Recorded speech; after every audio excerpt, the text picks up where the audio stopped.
Si Hari Solomon sa unang pagbasa naghisgot nga dili gyud takos ang Ginoo mopuyo sa templo nga iyang gibuhat bisan tuod og maotoy labing nindot nga templo.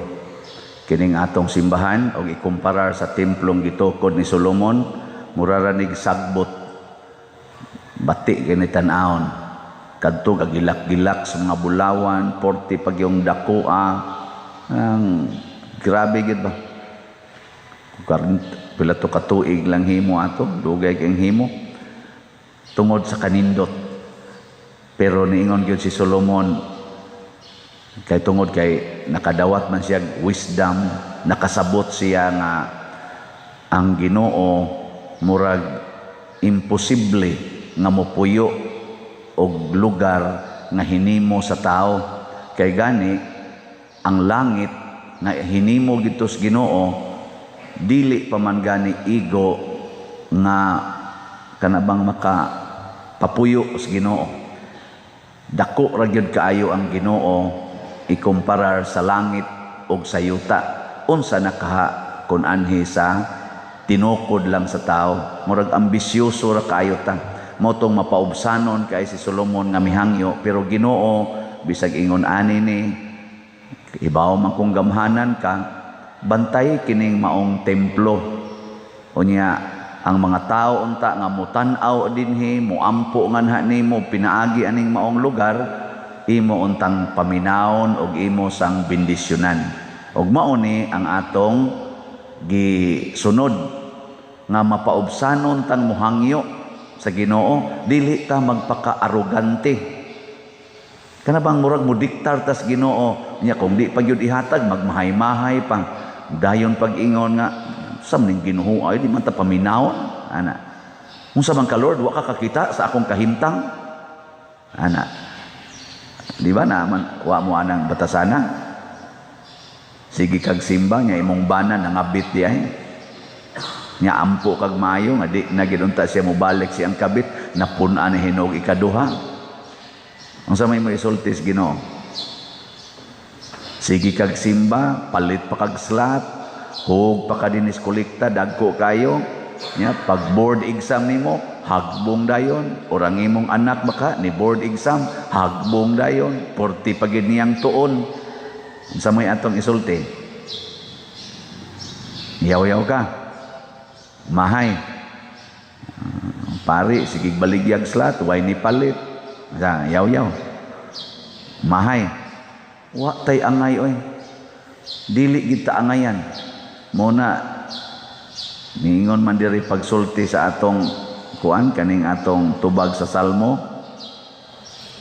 Pagkahiligugmaon sa imong puloy-anan o Ginoo gamhanang Dios.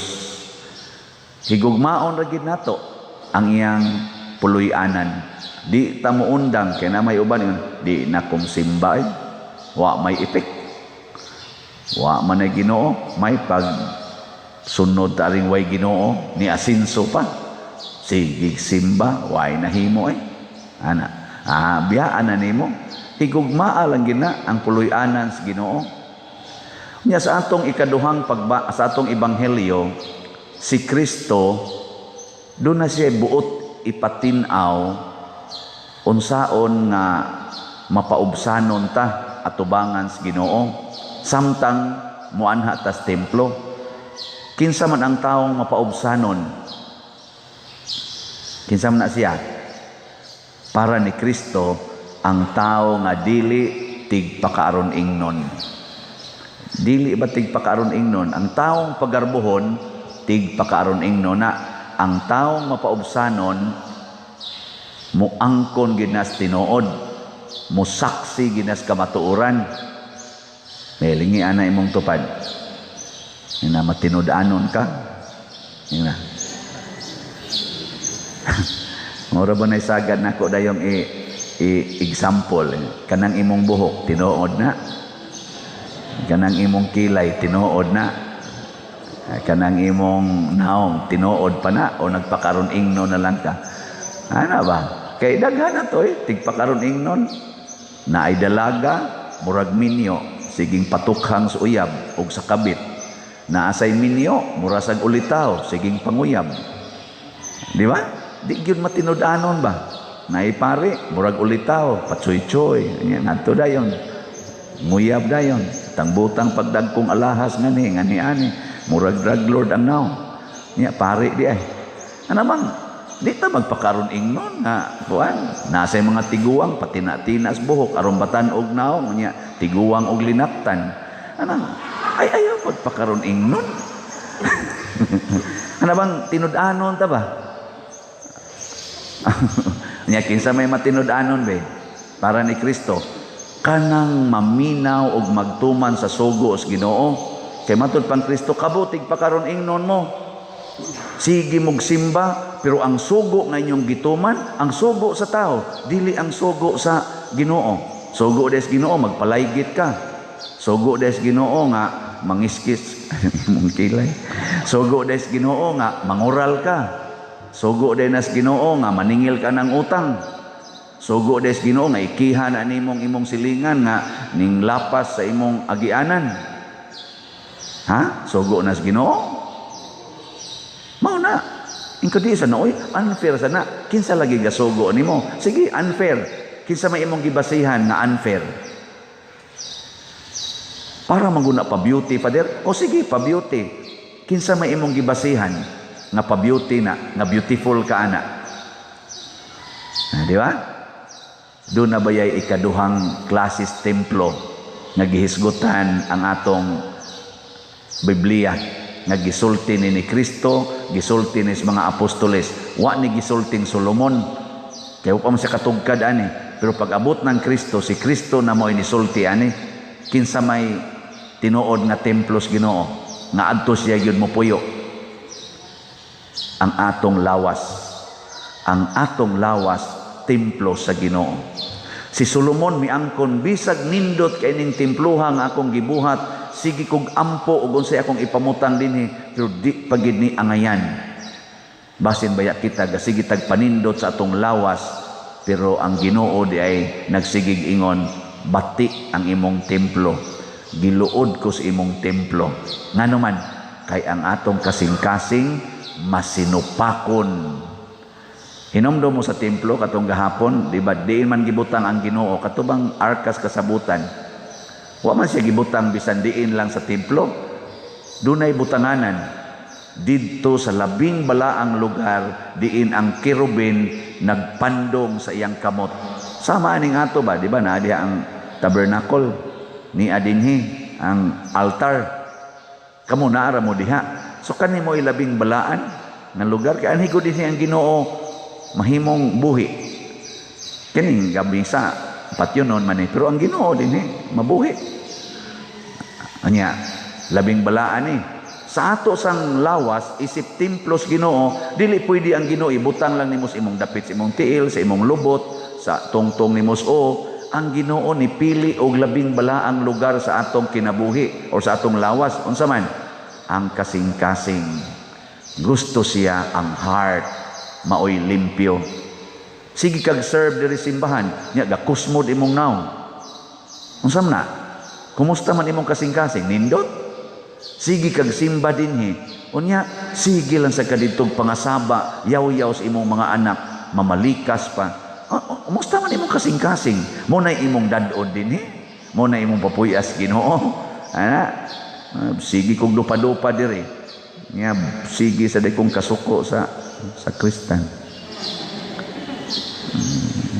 Ingon sa mga sakristan kana munay tarunga diha, munay tarunga. Kana ba check up po nato. Nakauyon bang Ginoo sa atong templo? Sama usab nining ato din hindi pangbuhat do natay mga rules, liturgical rules. Unsay bayong ibutang sa simbahan. Dili ni basta-basta nga mamutang lang ta dinhi tungod kay gusto ta. Tungod kay mauna ni ang ato rong trend mangonsulta ta maunang mangutana kita sa ato mga liturgist mangutana ta sa atong worship o sa atong in charge Father Brian Brigoli sila Father Glenn Guanson sila Father Mar Balili mo man yung mga authority sa atong kaning liturgical nga mga symbols and places. Mangutana kita, di lang basta-basta mamutang ta diha. Ginoo magbantay man na siya sa iyang templo, labi na gyud gipahaom nato ngadto kaniya. Matud pang Solomon, bantay kini adlaw o gabi. Kung bantayan sa Ginoo ang lugar nga simbahanan, labaw na gyud ang tinuod nga simbahan nga mao ang katawhan. Bantayan tas Ginoo. Sagdilag nasakitan ka karon, sagdilag naghila ka karon, padayog sunod sa sugo sa Ginoo. Ayaw usab-usaba. Sama aning giingon ni Kristo, giingnan mo tahura ang inyong papa ug mama. Tahura sila. Nya kamo dayon mo ingon. Labi na gyud masuko kasi imong ginikanan, bakay nam sa mga ginikanan mga buangon gud. Naay. Nilingian na imong tupad be. Ingna unsa man kabuutan ka nga ginikanan? Naa ba? Nya kung dalaga ganin siya, kumusta imong ginikanan? Buutan? Ingon ginam sus. Di palang ginikanan, lami abihaan. Naanay mga yun anak. Nya naay mga anak na constable na sila, muingon sila, ako ni. Nya bisag nagkalisod ang ilang ginikanan, di sila mutabak. Nya ila ding himo-himuan ko noog kaning rason. Ako ning ihalad sa Ginoo katungan nga kurban. Ila na ditong kuan, ila nang kanang kunuhay sa kultura ba. Ihalad ko ni sa Ginoo. Wa na ko'y kwarta para itabang sa kong ginikanan kay kining akong kwarta halad ni sa Ginoo. Ang Ginoo ni tag-iya ani. Porting lagutan Kristo. Ingon siya, kinsa may gasugo ninyo ana? Nga tungod lang ang imong ginikanan, wa nakaganahi, di ka motabang nila. Rule gid na. Why kondisyon? Anak, tahura ang imong mamagpapa. Nya kung kinsa tong dili mutahod, patyon. Tanawa ng anak nga di mutahod sa ginikanan, tungod lang kay naglagot siya. Tanawa, patay yung kinabuhi anang tawhana. Wa na'y kalipay, wa na'y kalinaw, gubot sad ng iyang pamilya. Kanang mga anak na di mutahod o ginikanan, mga buangon sa gayo, kay natakdan sa kinaiyas ginikanan nga wa say tahod sa iyang ginikanan. Magtakod-takod mo na, oy, bisan pag mamadre na, bisan pag mapari na, mga buangon gyapon na sila. Amo sa na kamo? Naman sa panahon kamo mga asawa, magmahay mo sa inyong bana, kay mas tiksan patong iyang kabit kay kanimo. Ana, ina lang, sakit ba ya Lord? Pero hangtod sa kamatayon, higugmaon kuning panuway dako. Ana, panuway man na, gisuway man ka, gisuway ka ba? Ana, higugmaan.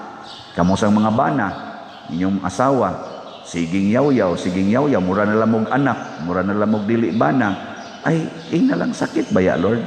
Nya ngadtos iyang silingan, ngadtos uban, nice kay siyang tinagdan, ngadtos ari sa simbahan, tagdon ginyang pari og maayo, ayuhon yung tagad, nya ang rin ako, singhagan lang ko, sa maning asawaha, pero sagdi lang Lord, ako guding higugmaon, may tagmauna ni kamatay na ko, haron mailisan ko niglain, katilaw sa tao mga gentle ba, sipiat mangita ni, muram nigyawa ang baba ni, pero ako ginihigugmaon hangtod sa kamatayon. Akan na mo'y makapabago na to, lipay kayong Ginoo na, natay struggle ba?